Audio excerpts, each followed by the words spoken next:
Mesdames, Messieurs, bonsoir. Amoureux du sport, je vous souhaite la bienvenue sur le plateau de la Grande Team. Ravi de vous retrouver pour notre rendez-vous sportif quotidien. Et bien sûr, avant le top départ, je vous invite, s'il vous plaît, maintenant à suivre le sommaire. On y va. Au sommaire de ce numéro de la Grande Team, les nouvelles sportives d'ici et d'ailleurs. Et c'est dans LGT News. Canadian Shield, éléphant, quel bilan? On en parle dans l'actu. Agréable soirée sportive en compagnie de Marie-Christine Begré et ses invités.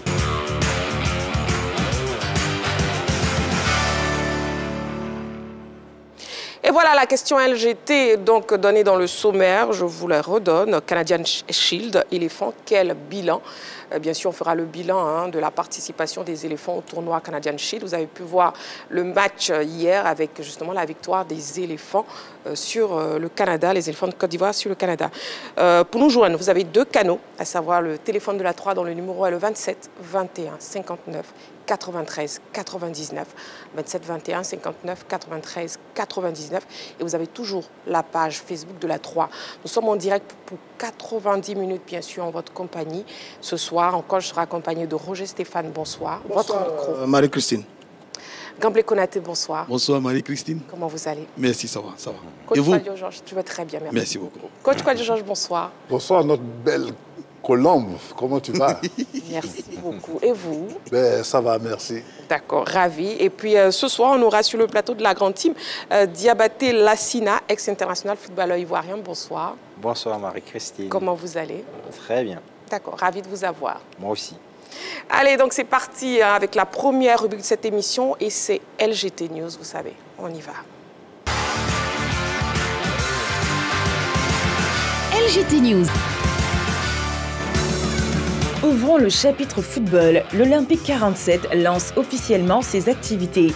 Le centre de formation Olympique 47 a effectué sa sortie officielle lundi dernier au complexe sportif de Yopougon. Cette cérémonie solennelle s'est déroulée en présence des parents des pensionnaires et de quelques invités triés sur le volet par ce centre de formation basé dans la plus grande commune de Côte d'Ivoire. Il s'agissait, à travers cette sortie officielle, ni plus ni moins pour le président fondateur Coretagro Marcel, de présenter les activités de formation enseignées aux apprenants devant leurs géniteurs et par ricochet de fixer les objectifs à court, moyen et long terme de son centre de formation qui, en collaboration avec ses partenaires extérieurs, envisage de faire de ses pensionnaires des futurs professionnels. Durant toutes ces vacances, les pensionnaires de l'Olympique 47 auront un programme alléchant en compagnie de leurs encadreurs. Le travail sera beaucoup axé sur les fondamentaux du football. Le but de ce centre de formation, c'est d'abord socio-éducatif. Et dans ce centre de formation, nous essayons d'apprendre les enfants à avoir des ateliers, de faire des ateliers d'apprentissage, d'apprendre des métiers. Parce qu'après le football, quand vous finissez votre carrière, si vous n'avez pas de métier et si vous ne faites pas attention que vous n'avez pas assez de moyens pour devenir coach, ça devient compliqué à la fin. Raison pour laquelle il a décidé de monter ce centre de formation socio-éducatif. En même temps, dans ce centre de formation, nous avons une monitrice qui vient que les samedis enseigner les enfants dans le domaine de l'éducation civique et morale. C'est ce que nous faisons les samedis. Nous avons les différentes catégories, les 4 catégories de sessions, les U15, U14, ensuite les U10 que nous avons. Et nous avons aussi des poussins, c'est-à-dire les enfants de 5 jusqu'à 6-7 ans qu'on a.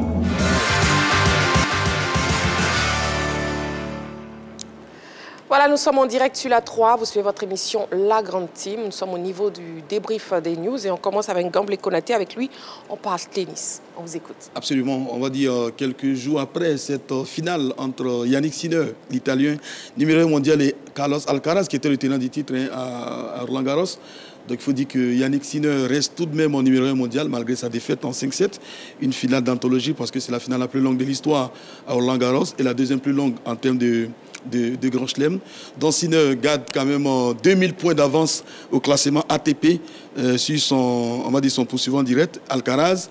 Pourquoi? Tout simplement parce qu'il n'avait pas de points virtuellement à défendre. Il a même glané 500 points supplémentaires. Parce qu'il faut rappeler qu'au tennis, au fur et à mesure que nous gagnons donc, des compétitions, on gagne également des points selon la dimension, selon l'importance de la compétition.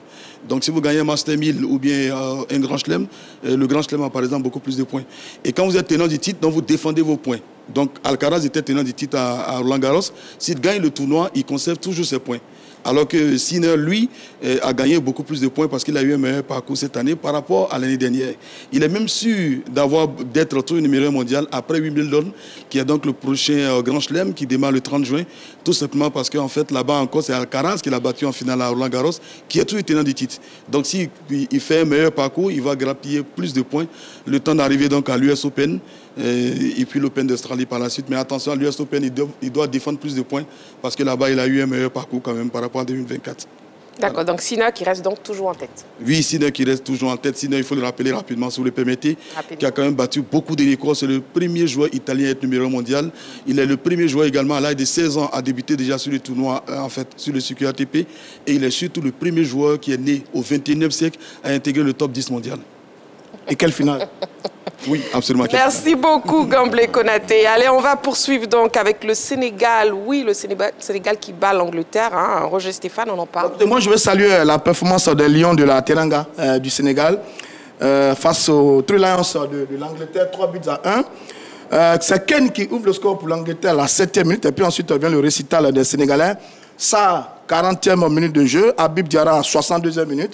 Et puis Cheikh Sabali à la 90e minute de jeu. Une très belle victoire pour l'ancien champion d'Afrique face à une équipe anglaise, dit-on quelque peu remaniée après sa petite victoire face à Andorre 1-0.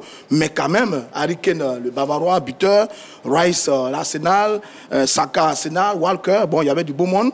Et puis côté sénégalais, on avait Mendy, Diatta, Niakate, Koulibaly, Gana Gueye, l'inusable, Camara, le jeune produit, Sa et Jackson. Une très très belle équipe sénégalaise qui réalise un formidable coup en battant donc les Anglais dans ce match amical 3-1 à 1 an de la Coupe du Monde de football et à quelques mois de la Coupe d'Afrique des Nations de football. Attention à cette équipe du Sénégal. Les Sénégalais sont des habitués de ce type de performance. Rappelez-vous qu'en 2002, à la Coupe du Monde, en match d'ouverture, ils avaient battu la France de Zinedine Zidane, qui venait de gagner la Coupe du Monde en 98. En ouverture, en 2002, c'était en Corée, 1-0. Souvenez-vous également de 2023, du côté du Portugal, à Lisbonne notamment. Ils avaient battu le Brésil également en amical 4-2. Et puis, hier, donc, face à l'équipe de l'Angleterre, à Nottingham, en Angleterre, s'il vous plaît, 3-1. Bravo à ces Sénégalais qui nous rappellent un très bon souvenir quand même à la dernière Coupe d'Afrique des Nations de football ici en Côte d'Ivoire. On était en 8e de finale. On venait de réaliser l'un des plus mauvais tours dans la phase de poule. Et puis on est tombé sur la meilleure équipe de la phase de poule. Le Sénégal, c'était 9 points, 3 matchs, 3 victoires. Et puis ce 8e de finale, Franck Kessié sur ce penalty. Et puis après, on tire au but. Bon, enfin bref, on espère qu'on va se retrouver dans quelques mois pour la Coupe d'Afrique des Nations de football. Mais attention, le Sénégal est très en forme. Ouais. Voilà, nous restons donc sur cette victoire du Sénégal et on en parle avec Diabaté Lassina. Oui. Je vais emboîter le pas. Je pense que le Sénégal, quand on voit le classement, qui sont l'équipe numéro 1 au classement aujourd'hui, c'est une équipe quand même qui a du contenu avec un nouveau sélectionneur. Il faut une nouvelle dynamique du groupe. Il est arrivé quand même au-delà de ce qu'on peut penser souvent du Sénégal, d'avoir une équipe très jeune, qui n'a pas forcément de la maturité. Cette équipe est jeune, mais elle a de la maturité dans son jeu. Quand on joue contre une sélection comme la sélection de l'Angleterre et qu'on est capable de leur mettre 3 buts, ça veut dire qu'il y a des valeurs sûres. Je dirais plus ou moins qu'on se rapproche inexorablement du sacre mondial. Il faut espérer. Et dans l'espérance de ce que le Sénégal est en train de montrer, ben, parions pas que sur le Sénégal, parions sur d'autres nations africaines pour que la prochaine Coupe du Monde en puisse être le plus près possible. D'accord. Comme par exemple, parions sur la Côte d'Ivoire. Allez, coach Georges, oui, on vous écoute. Mais c'est avec plaisir que j'ai vu ce match Sénégal-Angleterre où le Sénégal, sans Mané, a pu tenir la dragée haute à cette équipe d'Angleterre qui est constellée de très bons joueurs. J'ai vu un football avec beaucoup de rythme, beaucoup d'engagement et une équipe complémentaire qui s'est donnée corps et âme pour pouvoir arracher cette victoire. Et de quelle manière? 3-1. Je dis que le Sénégal est bien en forme, mais pas en forme pour peut-être la Coupe d'Afrique quand ils seront contre nous.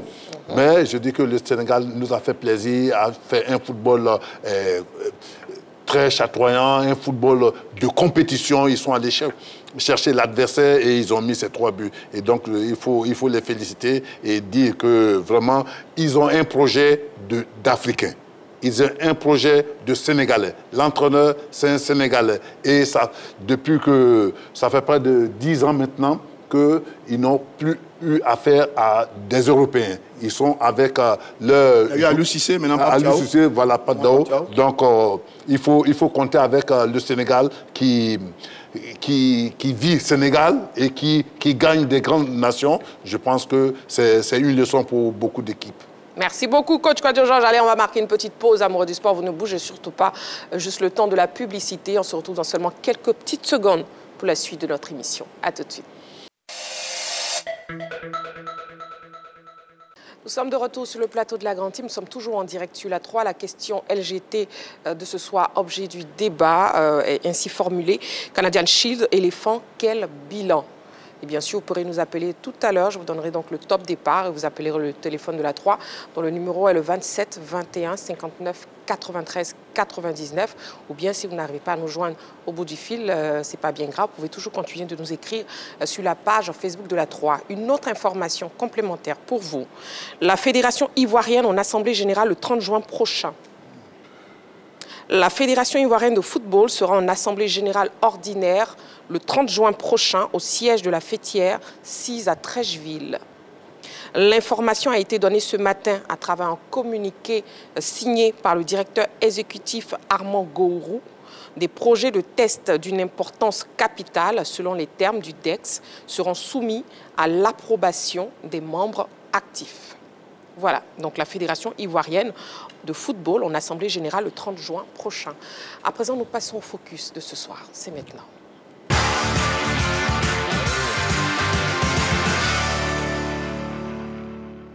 En vacances actuellement à Abidjan pour recharger ses batteries, Jean-Eudes Aoulou, international ivoirien et milieu de terrain d'Angers, a bien voulu nous accorder une interview, du bilan de sa saison à ses ambitions en club, en passant par celle avec les éléphants. L'ancien pensionnaire d'Ivoire Academy nous parle sous faux fouillant. On regarde. Il y a 1 an, je joue à Angesco en France. Je suis en ce moment en vacances en Côte d'Ivoire. Yaya et moi, parce que voilà, c'est comme un frère, vu qu'on est de la même nationalité. Et d'ailleurs, quand je suis arrivé à Angers, c'est lui qui a facilité un peu mon intégration dans le club. Donc voilà, on a une très bonne relation et on se parle assez régulièrement. Depuis tout petit, parce qu'il faut savoir que moi j'ai grandi ici en Côte d'Ivoire, je suis né ici et j'ai grandi entre Nouveau Quartier, donc le Toit Rouge, et la rue Princesse Cité Cible qui était la maison familiale côté de ma maman, donc la maison de mon grand-père. Et donc je jouais assez régulièrement dans les quartiers, notamment au côté, au Nouveau Quartier, pour ceux qui connaissent. Et voilà, donc cette passion-là, elle est partie comme ça de la rue et c'est ce qui m'a animé jusqu'à aujourd'hui.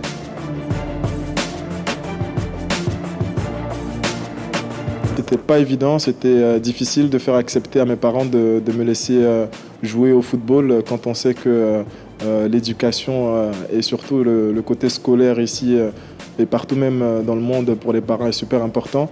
Donc ça a été difficile, j'ai dû montrer que j'étais vraiment très déterminé à suivre cette voie-là et j'étais convaincu que je pouvais réussir dans le football. Donc quand ils ont vu ma détermination, et ils m'ont accompagné, on va dire, dans cette voie-là.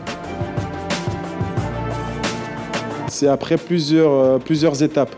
Déjà, j'ai fait le centre de formation ici en Côte d'Ivoire à Ivoire Academy. Après 5 années de formation et pendant ma formation, j'ai eu la chance de jouer pour l'équipe nationale des jeunes. On avait participé à la CAN U17 à l'époque, c'était en 2010-2011 avec le coach Guaméné Alain. On avait fait la Coupe du Monde. Donc c'est après ces 2 compétitions-là que j'ai pu avoir l'opportunité de partir faire des essais en Europe.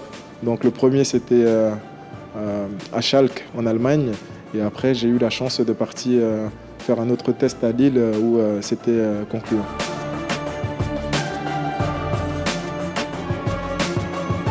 Déjà la première difficulté quand je suis arrivé à Lille, donc à 18 ans, quand on quitte sa famille très jeune de Côte d'Ivoire et qu'on va s'installer là-bas pour espérer s'en sortir et avoir un avenir meilleur, la séparation est très difficile.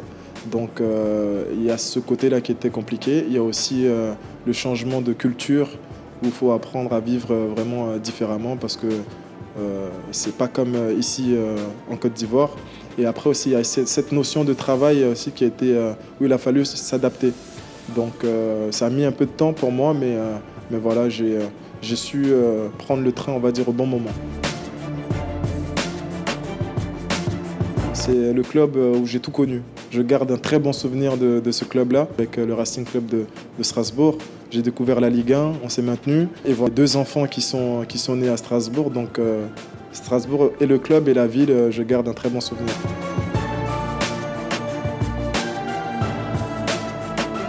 J'ai connu deux blessures, on va dire, assez longues dans ma carrière.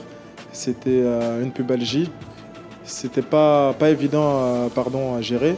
Donc voilà, j'ai dû faire preuve de patience, de persévérance. Et puis voilà, me dire que j'allais revenir plus fort. J'ai eu aussi le soutien de ma famille.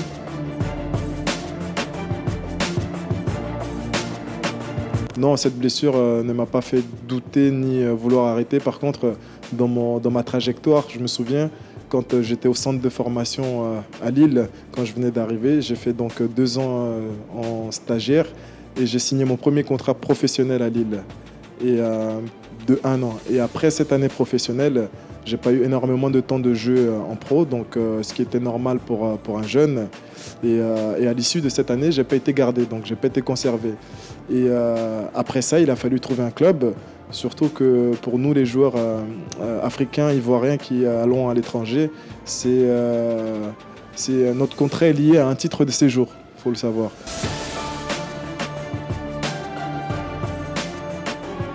C'est vrai que c'était 2 moments marquants, c'est-à-dire la première sélection donc, en 2018 contre le Togo et la Moldavie. C'est un sentiment de fierté. Pourquoi? Parce que c'est le rêve d'un jeune qui a joué au quartier, au côté, et dans les rues et qui venait voir des matchs de l'équipe nationale au stade ici au Félicia et d'être appelé un jour pour représenter son pays. Après, pour le retour en 2025, après une année blanche, revenir à un tel niveau et retrouver aussi l'équipe nationale, c'est un sentiment de joie. Je suis content d'être revenu à ce niveau-là. Les objectifs en club, il faut revenir déjà sur la saison qu'on a passée avec Angers, chose qu'on a réussi à faire. Donc je suis pour pouvoir atteindre cet objectif-là. Donc je suis content d'avoir pu relever ce défi-là. Donc après pour l'équipe nationale, je suis aussi content d'être revenu dans le groupe. Et l'objectif pour moi, c'est de continuer à travailler, d'être performant en club pour rester disponible pour le coach. Je suis aujourd'hui ouvert à voir autre chose. Après, je n'ai pas on va dire de préférence particulière. Je suis ouvert à tout, donc je suis prêt à étudier toutes les propositions.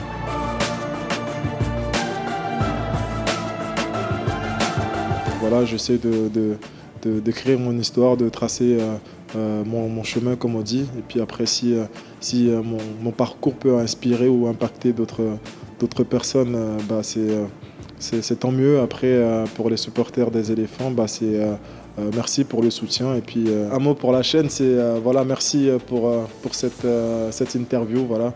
C'était aussi l'occasion pour moi de parler à tous les Ivoiriens, de me découvrir un peu en dehors du terrain. Donc voilà, je suis très content d'avoir partagé ce moment-là avec vous et je vous souhaite tout le meilleur. Voilà, Jean-Eudes Aoulou, milieu de terrain à Angers International ivoirien. Bon, déjà, Jean-Eudes Aoulou. Jean-Eudes Aoulou, voilà, donc Pascal, hein, on va mettre Pascal sur son nom aussi. Il est ivoirien. Il est né le 20 mars 1994 à Yopougon, il a dit, hein, il joue à Angers en France. 1m86, 71 kg. Il est milieu défensif, Dossa numéro 6. Alors en 2024-2025, en Ligue 1, il a disputé 26 matchs pour 2 buts. Aucune passe décisive, 7 cartons jaunes, aucun carton rouge. Et en Coupe de France, 3 matchs. Aucun but, passe décisive 0, 1 carton jaune et 0 carton rouge. Décidément, il ne prend pas de carton rouge, lui. Voilà, il ne prend pas de carton. Il est discipliné. Très discipliné. Voilà. Allez, bon, qu'est-ce qu'on retient de cette interview? Qu'est-ce que vous retenez? Diabaté Lassina. Beaucoup de maturité pour le joueur qu'il est, et sa capacité de s'exprimer. Si vous avez vu plus ou moins, il y a une remarque, c'est qu'il y avait des livres derrière. Ah, Je pense que c'est quelqu'un qui a l'esprit littéraire probablement, qui même sur les petites images qu'on a pu voir, est un joueur aussi qui peut être à vocation offensive plus ou moins, marquer des buts. Voilà, moi j'ai été vraiment très à l'écoute de tout ce qu'il a pu dire, très structuré dans ses propos, cette capacité de retracer quand même avec simplicité, avec des mots simples, et de même donner envie aussi à des jeunes qui regardent ce soir cette émission, qu'effectivement il a montré, il y a eu une résilience par moment où il a eu cette blessure grave, mais il a eu la capacité de revenir à un meilleur niveau. C'est ça aussi le football de très haut niveau.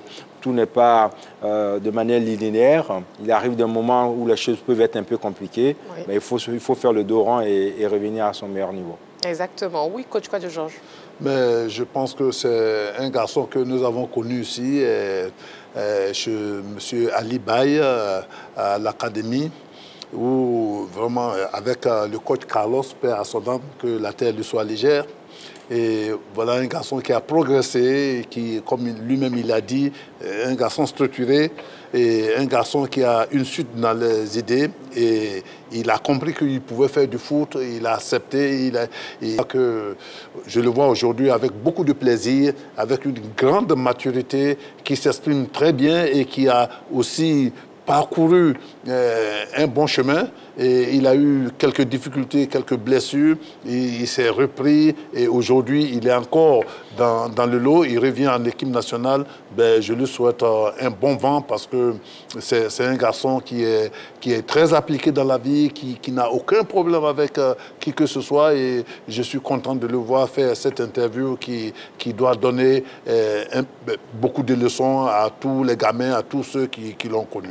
Et on regarde son talent, hein, messieurs. Est-ce qu'il connaît la carrière qu'il mérite? Roger Stéphane. Bon, écoutez, il suit son petit bonhomme de chemin. Hein.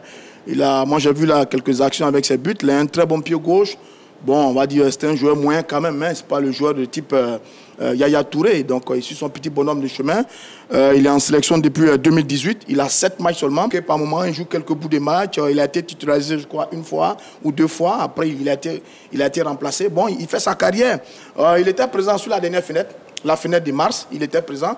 Il n'est pas présent à cette fenêtre-là. Le juin, il n'est pas au tournoi de Canada. Et puis après, est-ce qu'il va pouvoir s'imposer dans ce milieu de train des éléphants de Côte d'Ivoire par rapport à la CAN qui vient en fin d'année?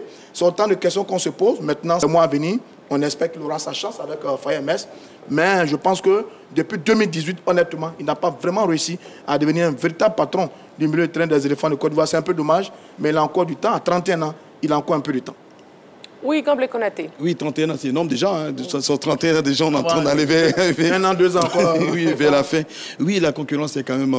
Ibamé qui peut jouer en défenseur central, mais il a besoin d'un tel joueur qui est quand même... qui a des tirs qui sont précis, des tirs qui sont lourds et tout ça. Donc voilà, on espère, de toute façon, Emès Faye l'a dit, hein, il a une 60aine de joueurs à travers le monde qui sont susceptibles d'être appelés à tout moment. Je pense qu'il fait partie.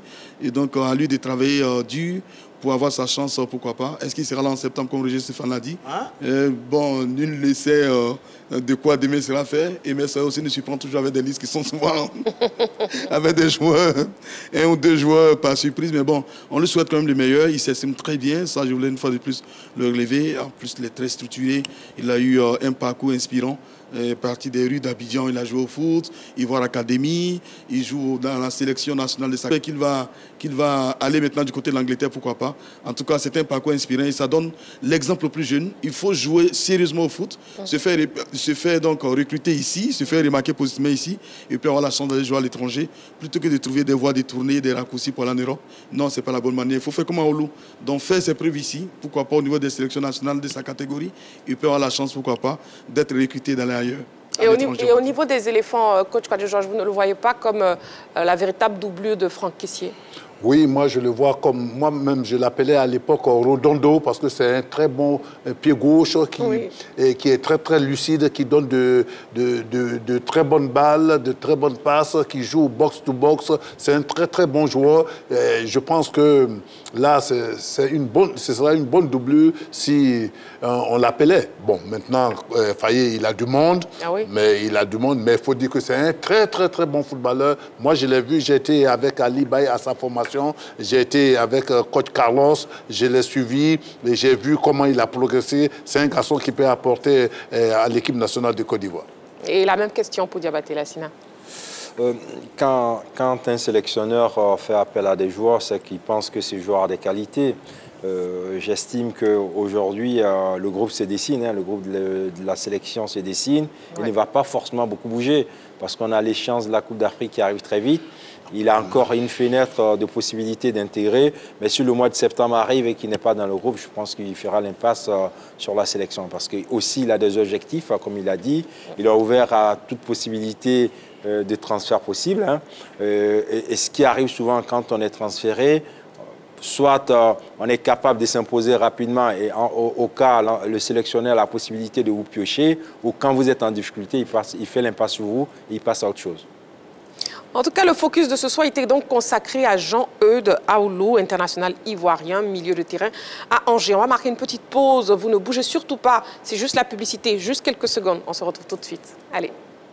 Et nous sommes de retour sur le plateau de la Grande Team, toujours en direct sur la 3. Il est l'heure de l'actu.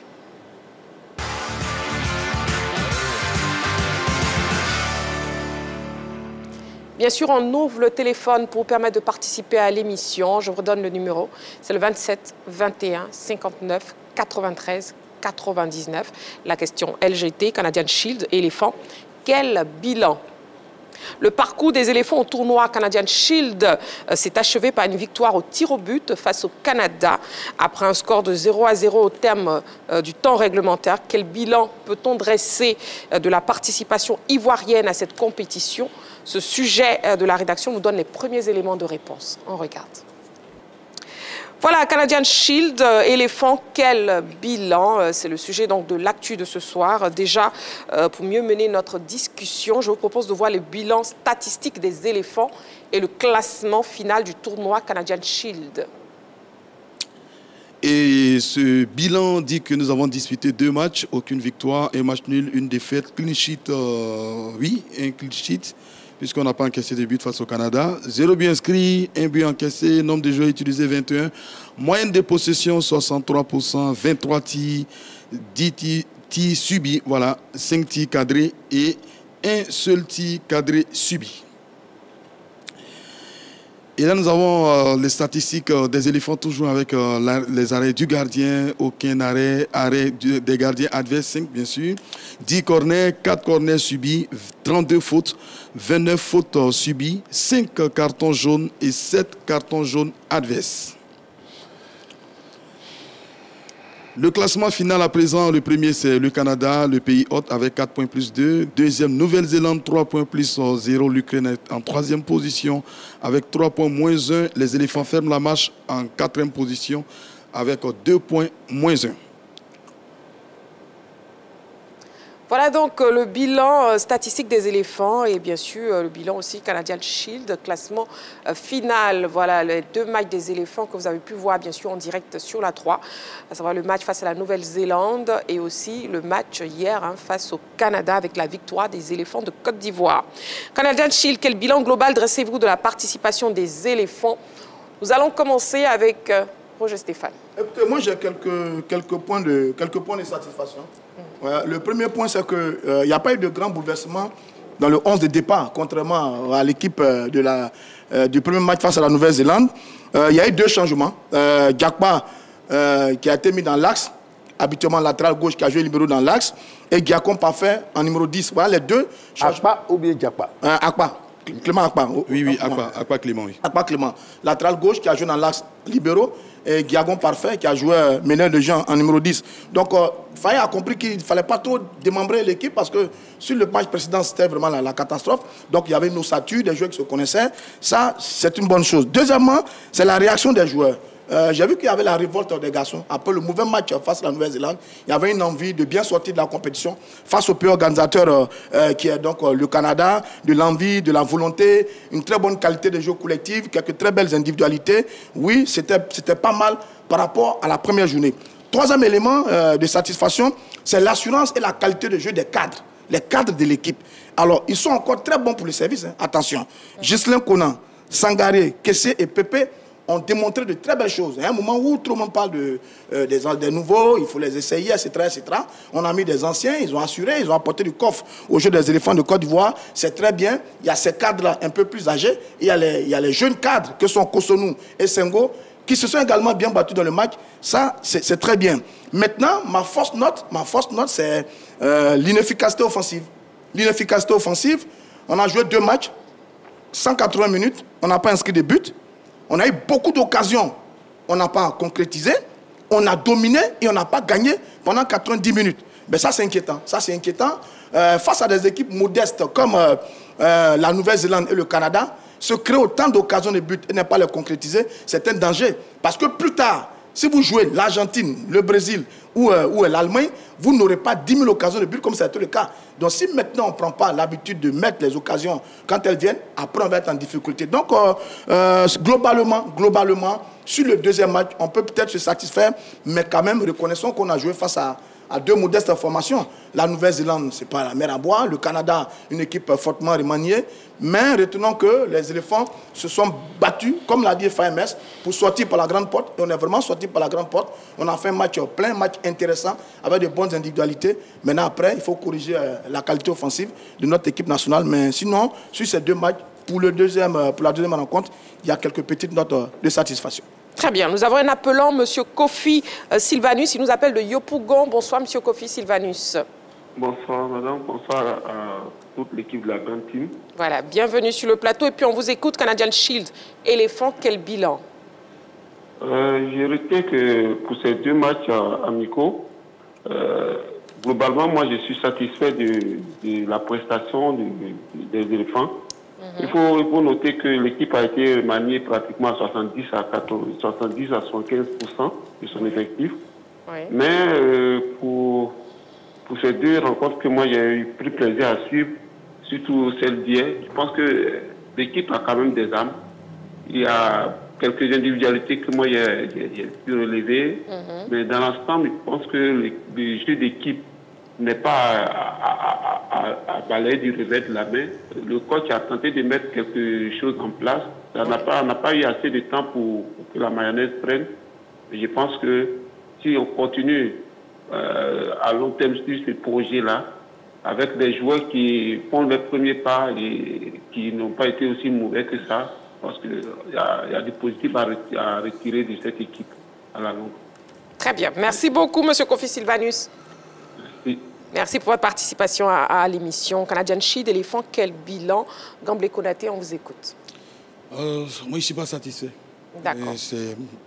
J'estime que c'est vrai que c'est un tournoi amical. On a affronté 3 pays, enfin 2 pays, parce qu'on a joué que 2 matchs. On n'a pas affronté l'Ukraine. Au terme donc de ce tournoi qui est amical, on n'a gagné aucun match. Et toutes les autres équipes, les 3 autres équipes ont gagné au moins un match. Donc nous, on n'a pas gagné des matchs. On n'a inscrit aucun but. Et donc, quand tu pars de là, sur la base de ces statistiques, naturellement, on ne peut pas être satisfait. Après, on a montré quand même un visage un peu plus intéressant, surtout lors de notre deuxième sortie, et hier face au Canada, qui avait quand même inscrit 4 buts face à l'Ukraine. Donc, on a réussi, au plan défensif, à contenir les assauts offensifs de cette belle équipe canadienne. Ça, c'est peut-être un point à noter. Mais sinon, au niveau offensif, c'est difficile, Roger l'a dit, 180 minutes sans inscrit de but face à des équipes qui sont quand même modestes. Alors, qu'est-ce qu'on va faire finalement si on affronte des équipes comme l'Angleterre, que le Sénégal a battu, ou bien d'autres pays parce que c'est dans la perspective de la Coupe du Monde, il faut le rappeler, que nous avons participé donc à cette compétition-là. Donc, on a montré un bon visage hier en l'emportant au tir au but. Oui, c'est bien. On finit donc sur une bonne note. Mais attention, on n'a inscrit aucun but. Il y a beaucoup de choses à revoir dans cette équipe. Au plan offensif, il y a beaucoup de déchets. Je pense que l'entraîneur lui-même l'a reconnu. Mais ma satisfaction hier, c'était qu'on a allié au moins un 11 type qui n'était pas véritablement remanié comme lors du premier match. Il faut faire des changements, certes, mais en ayant donc une ossature autour de laquelle on essaie en fait 2 ou 3 joueurs. C'est ce qu'il a fait d'ailleurs en alliant Guiagon parfait, qui pour moi était quand même au-dessus de la moyenne. Vraiment félicitations à lui, c'était sa première sélection et tout. Sinon, à part là, si on prend compte, donc si on tient compte du résultat, non, on a terminé 4e sur 4, aucun but inscrit, 20 occasions, 20 hier, 5 seulement cadrés. On n'a aucun spécialiste également en termes de coups de pied arrêtés. Non, bref, on a beaucoup de choses à revoir dans cette équipe, mais c'était bien pour nous, c'était une belle expérience. Et Emile Soyer a du pain sur la planche. En tout cas, félicitations à lui. Mais personnellement, je ne suis pas satisfait. En termes de pourcentage, c'est voilà quoi. Si je dois donner une note à l'équipe nationale de Côte d'Ivoire, donc c'est 4 sur 10. Voilà. C'est 4 sur 10? Oui, 4 sur 10, on n'a pas la moyenne. On est champion d'Afrique, on a un rang à honorer, on a une image, on représentait l'Afrique à cette compétition. C'est un tournoi, c'est amical, mais il faut toujours en fait montrer le meilleur visage possible. Et on peut perdre, c'est vrai, mais avec la manière. Quand on se bat, quand on perd, on se rend compte que oui, mais bon, on s'est battu quand même. Mais lorsqu'on essaie toujours des choses, surtout au niveau du sélectionneur, qui ne fonctionnent pas, toujours des changements à n'en point fini, et vraiment, ce n'est pas fait pour nous rassurer, surtout avant septembre où on affronte le Gabon pour cette finale qualificative pour la Coupe du Monde. Gamble Konaté, c'est votre avis et on respecte votre avis comme l'avis de M. Kwame qu'on va entendre maintenant. M. Kwame qui nous appelle le Sikensi. Bonsoir, M. Kwame. Bonsoir, Marie-Christine. Bienvenue sur le plateau de la Grande Team. Ok, bonsoir, toute la team. Salut. Monsieur Kwame, on vous écoute. Canadian Shield, éléphant, quel bilan? Moi, personnellement, je ne suis pas satisfait. Je ne suis même pas satisfait. Jusqu'à quand nous, on va gagner les internationaux? Jusqu'à quand? Le Sénégal, à chaque moment, gagne. Le Ghana, le Nigeria. Mais nous, jusqu'à quand? Non, nous sommes fatigués des matchs nuls, des défaites. Si on n'arrive pas à gagner le Canada, la Nouvelle-Zélande, est-ce qu'on pourra gagner le Brésil? Même, voici, hier même l'Argentine a tapé, comme on appelle, le Sénégal a gagné l'Angleterre 3-1. On n'arrive même pas à gagner le Canada. Non, on a gagné le Canada hier. Non, on n'a pas gagné. On n'a pas gagné. C'est victoire, comment on appelle, un bonus pour nous. Mais c'est une victoire. Bon, d'accord. Allez-y. Allez-y. Donc, en tout cas, que l'équipe la prenne ses responsabilités. On est fatigué de souffrir. D'accord. Donnez-nous la joie un jour quand même. Non, on peut pas veiller jusqu'à minuit, à 0h30, et puis ce spectacle-là. Non, en tout cas, il faut que les éléphants, en tout cas, montrent leur vrai visage comme les éléphants. Il ne faut pas se jouer comme des renards. On a besoin des vrais éléphants pour jouer pour la Côte d'Ivoire. D'accord. Je vous remercie et puis bonne émission à vous. Merci beaucoup, M. Kwame. Merci beaucoup. Vous appelez de Sikensi. Oui, faisons une précision quand même. Peut-être c'est un Gamblé qui veut nous introduire en Europe. Oui. On a bien gagné le Canada. On a gagné le Canada. Temps réglementaire, 90 minutes, 0-0. Oui. On est allé au tir au but. On a gagné 5-4 avec 2 tirs au but arrêtés par Badra le portier. On a gagné 5-4. Le règlement nous a donné 2 points, mais on a bien gagné le Canada. On a bien gagné le Canada. 5-4. Si on fait ce même match-là en finale de Coupe d'Afrique, on est champion d'Afrique. Si on fait ce même match-là en demi-finale de Coupe du Monde, on est qualifié pour la finale. Donc, attention, on a bien gagné le Canada hier au tir au but. 5 buts à 4 grâce à Badra qui a arrêté 2 tirs au but. Donc, attention. Faut pas nous... Mais Roger, pourquoi tu vas loin? En 92, nous avons gagné notre première étoile au tir au but. On a gagné le Sénégal. C'était pas une victoire. C'est une victoire. C'est une victoire. Donc, M. Kwame, c'est très bien une victoire. Nous avons gagné le Canada. Voilà. Voilà. Et sur la page Facebook de la 3, nous avons Claver Kwadio Kwame qui nous dit « Salut Madame Marie-Christine Begré et sa team. Bonsoir à vous. Je pense que chez moi, le bilan est positif. Parce que le but de ce tournoi, c'est de chercher des joueurs capables de remplacer les habitués. Et ce tournoi nous a permis de voir d'autres joueurs qui peuvent valablement remplacer les titulaires. On peut citer par exemple Guiagon Parfait, Luc Zogbe et le jeune Bané. Pour moi, c'est un excellent joueur malgré le penalty raté. Très bien. Et nous avons aussi Pelasios Daniel qui nous dit dans l'ensemble, c'était pas mal avec un peu de détermination dans le deuxième match. Tout comme Conan Kwasi Hippolyte qui nous dit, il est temps qu'on pense à sélectionner des jeunes talents. Alino Aïdara, par exemple, on voit partout maintenant en Europe, Espagne, France, avec des joueurs à partir de 18 ans. Voilà. Vous pouvez continuer de nous écrire sur la page Facebook de la 3 ou nous appeler au 27 21 59 93 99. Canadian Shield Éléphant, quel bilan? Diabaté Lassina, on vous écoute. Moi, je dirais mitigé parce qu'un sélectionneur, avant une compétition de ce type, cherche d'abord à mettre un certain équilibre dans sa sélection. Je pense qu'aujourd'hui, on a une base quand même de jeunes joueurs et de joueurs en maturité. Les joueurs qui sont en maturité, sur le deuxième match, ont su apporter quand même quelque chose à la sélection. Les jeunes joueurs sur le premier match, les sélectionneurs, à mon sens, les a mis pour pouvoir découvrir en cas de blessure, parce qu'un effectif, il faut avoir un certain nombre de joueurs à disposition. Je pense que les joueurs qu'on a à disposition aujourd'hui, qui pour certains arrivent à un certain âge, il faut supplier déjà ces joueurs-là. Le jour où ils ne seront pas là. Et je pense qu'il est dans une stratégie d'avoir un groupe assez étoffé. On a des échéances qui arrivent, non les moindres. Il va avoir les éliminatoires pour la Coupe du Monde, enchaîné avec la Coupe d'Afrique des Nations. Je pense qu'il a un effectif pléthorique. Mais par contre, dans le contenu, quand on est champion d'Afrique, je pense qu'on se doit, c'est pour cette raison, je dis que le bilan est mitigé pour moi, on se doit, comme on le dit, de se faire respecter. Les grandes nations se font respecter quand elles jouent contre les petites nations sans vouloir dire que le Canada est une petite nation de football, mais quand on joue contre le Canada et contre la Nouvelle-Zélande et qu'on a été champion d'Afrique, on se devrait à la fois d'être beaucoup plus fort performant. Ça a été dit tout à l'heure, une équipe, c'est l'efficacité.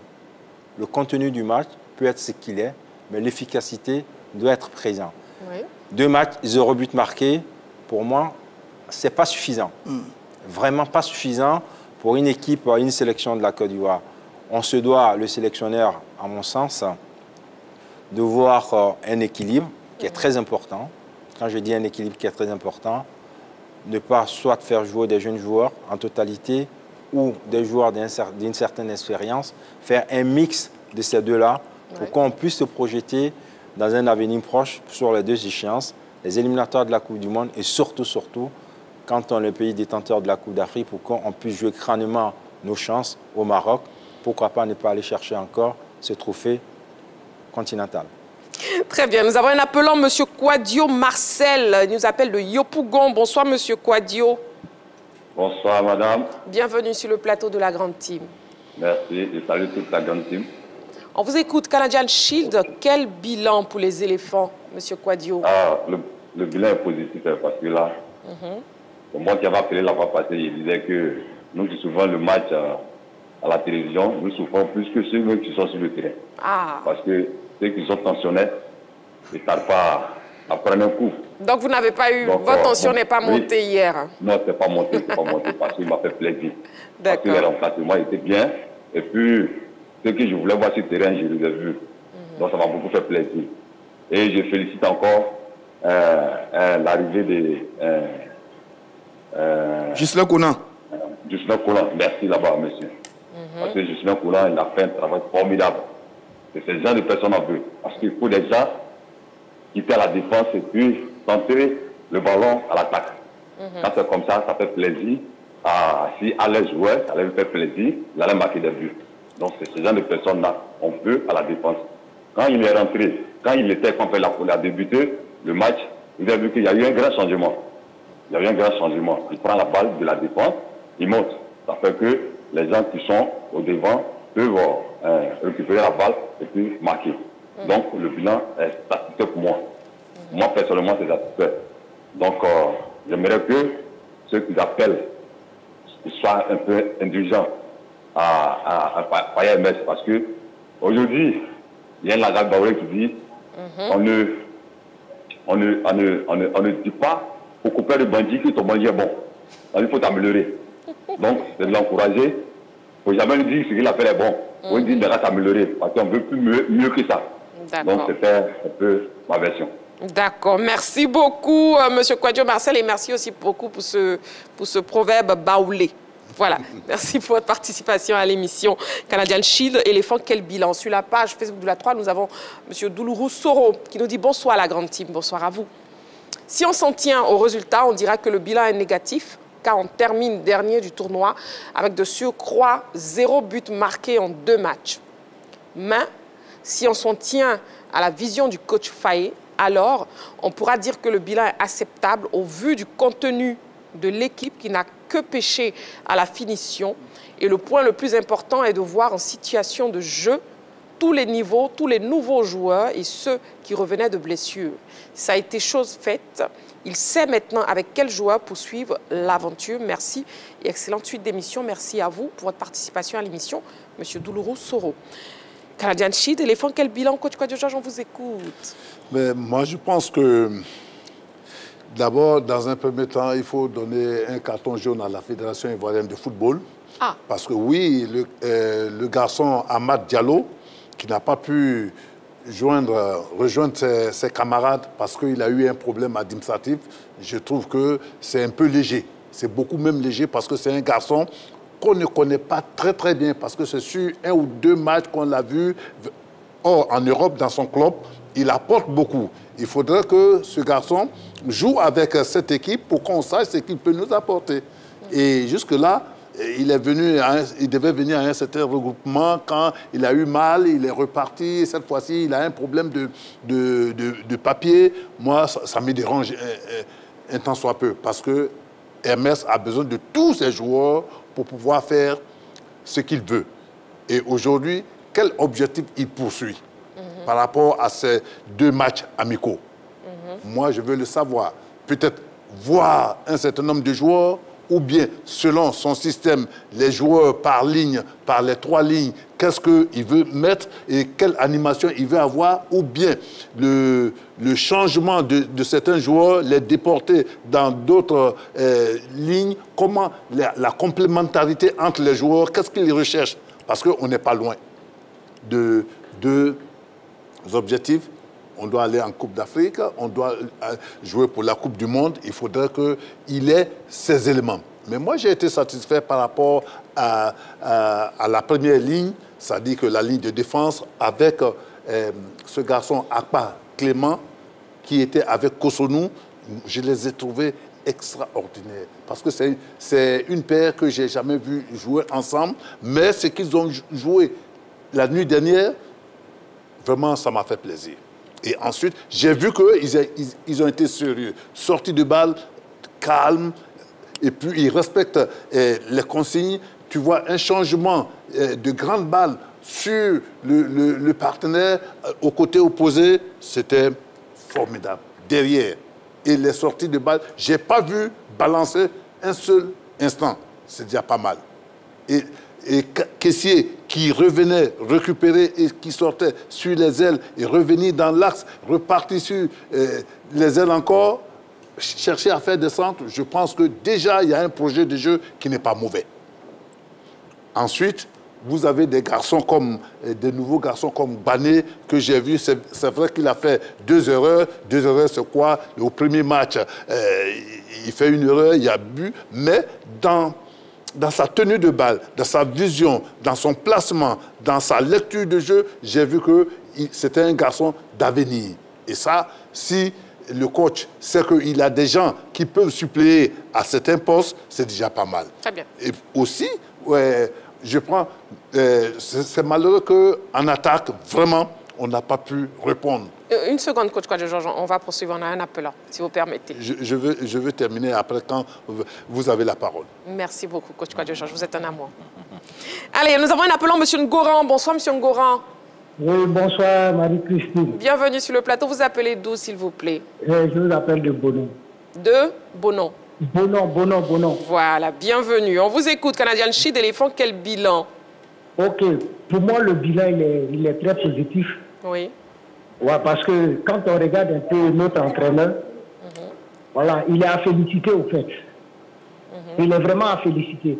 Parce que quand on sait comment il a pris l'équipe, et puis aujourd'hui, le travail qu'il est en train de faire, En tant qu'Ivoirien, je crois que nous devrons le soutenir et puis l'encourager. Voilà, parce que aller faire match nul avec le Canada et puis le battre, partir au but, c'est une victoire. Voilà, maintenant le travail qu'il faut faire peut-être, c'est de voir.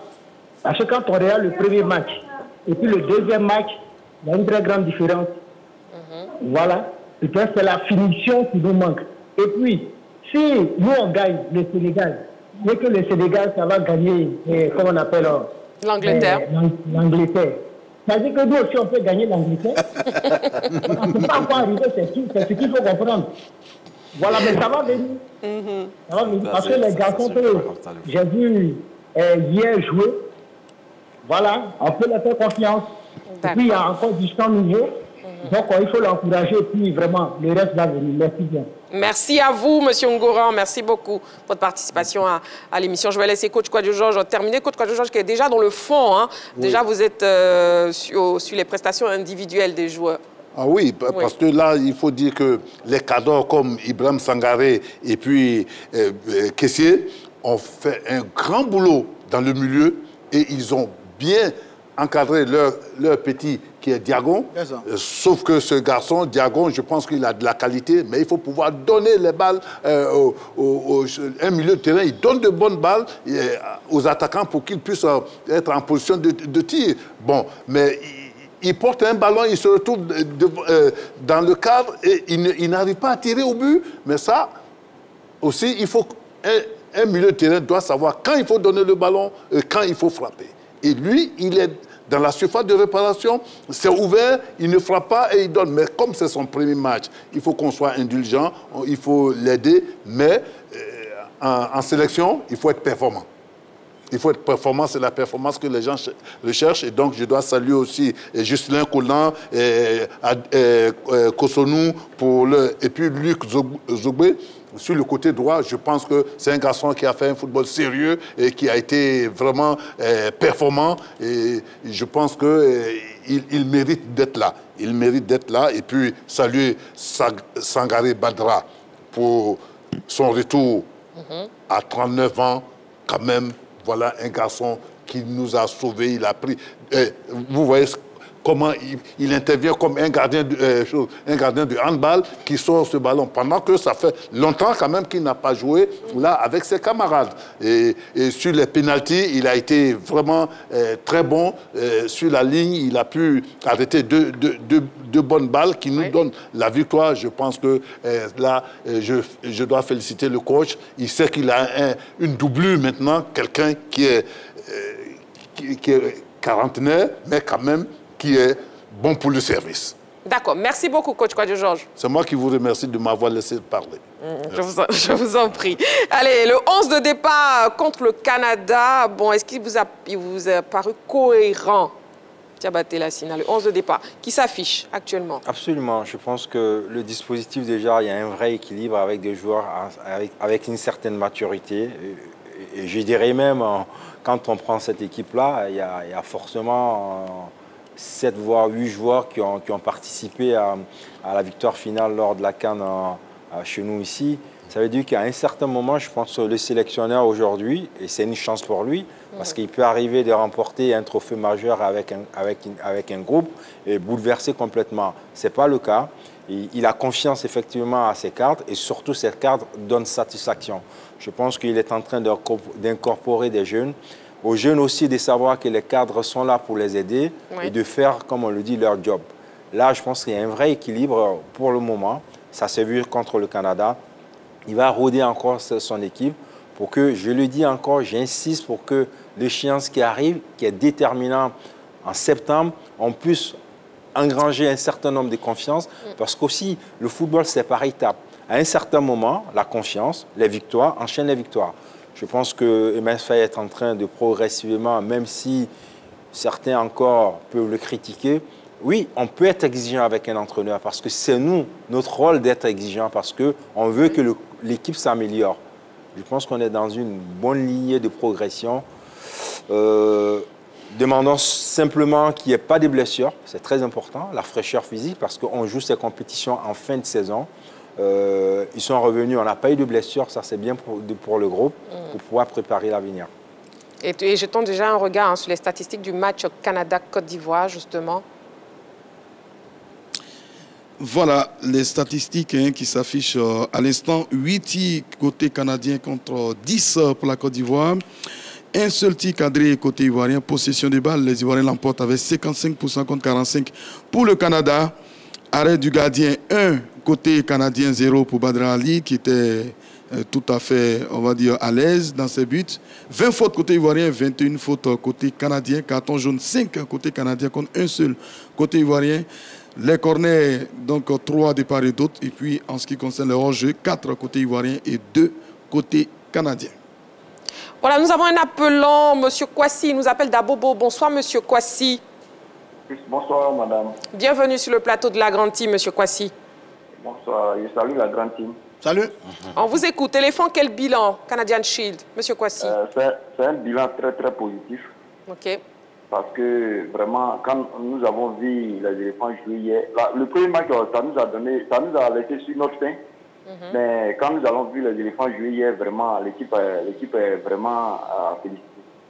Vraiment, moi, je félicite le petit, comment on appelle, Alpha Clément. Vraiment, il a été très, très, très, très bon sur le match, avec Justin Kona. Justin Kona, quand on l'avait appelé, bon, tout le monde s'est dit que non, il n'avait pas le temps de jouer dans son club, mais vraiment, il a montré que vraiment c'est un grand joueur. En tout cas, le contenu est bon. Le contenu est bon. Les sons, MS va y travailler. D'accord. Sinon, si on veut voir, tout le monde est coach, mais les sons, MS va y travailler. Sinon, vraiment, l'équipe a bien joué hier. D'accord. Très bien. Le match était très, très difficile à jouer. Les Canadiens là, ils jouaient très, très, comment on appelle? Ils jouaient très, très dur. Donc, vraiment, l'équipe ivoirienne a bien joué. L'équipe ivoirienne a bien joué. D'accord, c'est bien noté. À part Clément, vraiment, s'il continue comme ça, vraiment, il va avoir sa prestation. C'est bien noté. Merci beaucoup, M. Kwasi. Merci pour votre participation à l'émission. Allons donc, messieurs, sur justement les prestations individuelles top et flop. On a déjà eu pour coach Kouadio Georges, Roger Stéphane. Écoutez, moi, mes top, mon premier top, c'est Ghislain Kona, le latéral gauche. Bon, on va pas être trop bavard là-dessus. Je pense que c'est FMS qui a eu raison. Il a eu raison sur quasiment nous tous. Parce qu'on n'était pas tout à fait d'accord pour la sélection d'un joueur qui joue en deuxième division en Espagne, et qui a joué que 2 matchs. Mais je pense que le garçon a démontré que Faye a parfaitement raison. Il a été énorme hier dans ce match-là face au Canada. Son repli défensif, ses phases offensives, ses récupérations, ses tacles, ses courses en un point fini dans son couloir gauche. C'était tout simplement magnifique. Je pense que ceux qui sont en difficulté, ce sont les garçons qui sont proposés pour lui succéder dans ce couloir gauche, notamment Operi. Bon, hier, on a décalé Akba, mais Operi, je pense que Ghislain Kona lui a envoyé un message. Il est encore là. Bravo. Deuxième garçon, Sangaré Ibrahim. Vous savez, quand Sangaré Ibrahim est en forme, les éléphants jouent très bien.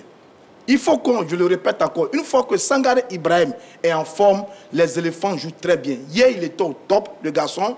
Récupération de balles, organisation, combativité, casser les intervalles, casser les lignes avec ses passes. Oui, on a retrouvé du magnifique chez notre Sangaré Ibrahim. Moi, j'adore ce garçon. Avec les éléphants de Côte d'Ivoire, c'est du grand football. L'autre garçon, c'est Guiagon Parfait. Guiagon Parfait, c'était ses débuts. Moi, j'avais un peu peur. Je dis, attention, si on n'a pas un 10 extraordinaire, il ne faut pas le lancer dans la bataille. Là, hier, certains consultants avaient dit, oui, on peut essayer ce garçon. Je pense qu'ils avaient raison. Faye l'a essayé. Il a eu parfaitement raison. Technique, dribbleur, belle vision, de très belles passes, accrocheur, teigneux, combatif. Il a été parfaitement encadré par Sangaré et Franck Kessié, qui ont fait un travail de destruction énorme, et ça a permis aux jeunes garçons d'être en confiance, d'être à l'aise. Il a livré un match magnifique hier. Bravo à Guiagon Parfait, qui a parfaitement intégré le groupe des éléphants. Mes deux derniers, c'est Akpa Clément, latéral gauche qu'on connaissait, qui a joué dans l'axe hier, il a joué en libéraux, placement, relance, intelligent de jeu, sort très effacé, mais quel jeu, quel match de la part d'Akpa Clément, bravo. Zogbe, le petit nouveau également, dans le couloir droit. Sur le premier match face à la Nouvelle-Zélande, il avait été très bon. Et hier, sur son entrée également, il a démontré des bonnes choses.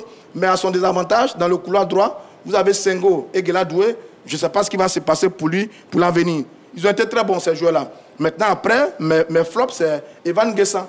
Evan Guessan, que j'aime bien, mais sur ces 2 matchs, il ne s'est vraiment pas montré à son avantage.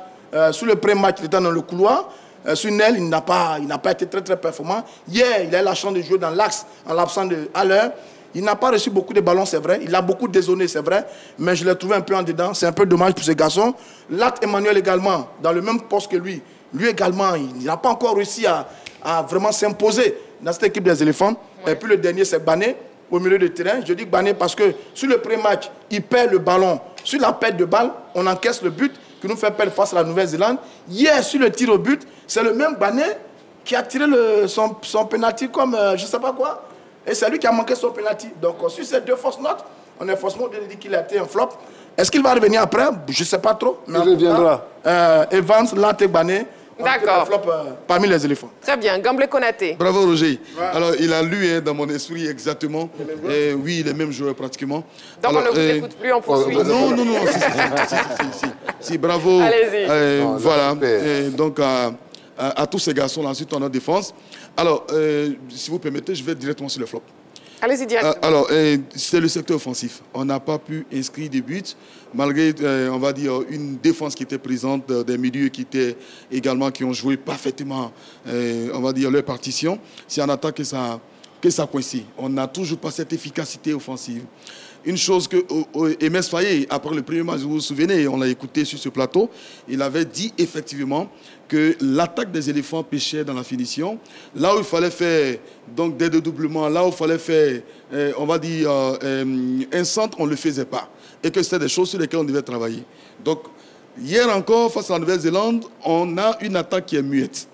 Malgré tous les changements qui ont été opérés, donc le replacement de certains joueurs et tout ça, on n'a toujours pas pu inscrire le moins de buts. C'est vrai, après on gagne au tir au but. Donc moi, je ne suis pas satisfait donc, de l'attaque des éléphants. Et derrière, je pense que quelque part aussi, c'est dû au fait que le coach, jusqu'à présent, n'a pas encore eu la solution à ce niveau. Donc il fait partie de mes flops. Oui, Emes Faye fait partie de mes flops. Parce qu'il a dit, après le premier match, que ça n'allait pas au niveau offensif et qu'il fallait réajuster, il fallait corriger certaines choses. Il n'a pas pu trouver la solution face encore au Canada, bien que l'équipe soit combative et tout ce qu'on a vu. Et vraiment, en tout cas, au niveau collectif, on a vu une autre image, un autre visage des éléphants de Côte d'Ivoire. Mais seulement que notre entraîneur ne rassure pas encore. Je pense que c'est vrai, il essaie des choses, c'est bien beau. On a des joueurs qu'on appelle pour les essayer, c'est bien beau. On est tous d'accord dessus, on est tous patriotes. Mais attention, il faut faire attention. On est champion d'Afrique, on se doit donc de se rassurer en gagnant. C'est en gagnant qu'on se rassure. Après, tout n'est pas mauvais. Mais je pense que Emes lui-même se pose des questions auxquelles il n'a toujours pas de réponse. Il a dit, pour ne pas me répéter, après le premier match, que le secteur offensif a beaucoup péché dans la finition. Ouais. Et qu'il fallait régler cela. Lors du deuxième match face au Canada, on a vu encore 20 tirs, seulement 5 cadrés, aucun but. Sur le plan des statistiques, sur le plan du bilan, rien à dire. On ne peut pas être satisfait de ce bilan. Après, dans le fond du jeu, on a vu une équipe combative, c'est encouragé. Mais au plan des statistiques et surtout du bilan, on ne peut pas se satisfaire en tant que champion d'Afrique d'un tel match. Au regard des statistiques, s'il vous plaît, monsieur, on va avancer. Voilà, oui. Coach Georges, allez-y, vous avez la parole. Merci. Vous n'allez pas me le poser la parole. On a compris, allez-y. Je voulais répondre en gamblé. Tu l'as fait faille, mais j'y reviendrai. Allez-y. Non, moi je dis que on a une attaque qui n'a pas donné. Une attaque, on peut dire que quand une attaque ne marque pas, elle ne peut pas être bonne. On veut marquer des buts, on veut être performant, il faut qu'on marque. Mais il y a un garçon qui est un des cadors, qui est Pépé. Je pense qu'il faut que le coach lui parle réellement, parce qu'il faut qu'il joue collectif. On ne peut pas jouer comme il a joué pendant qu'on n'a pas suffisamment d'occasions et que quand il a cette occasion, il veut se la jouer seul. Il veut se la jouer. Ce n'est pas possible.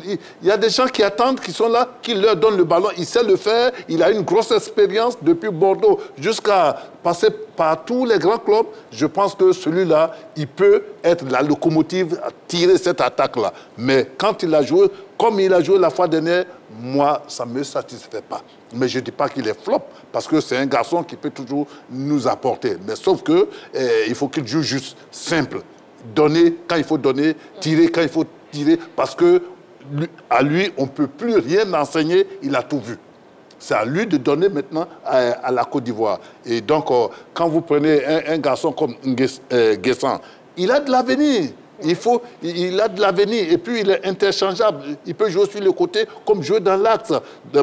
Pour l'instant, il ne se retrouve pas, mais je pense que c'est un joueur d'avenir. Et moi, je crois en ce garçon. Donc, le coach, il a ce qu'il a à faire, mais je pense qu'on a des joueurs qui peuvent nous permettre de pouvoir faire une très bonne Coupe d'Afrique ou bien même en Coupe du Monde. Diabaté Lassina, vos tops et vos flops, s'il vous plaît.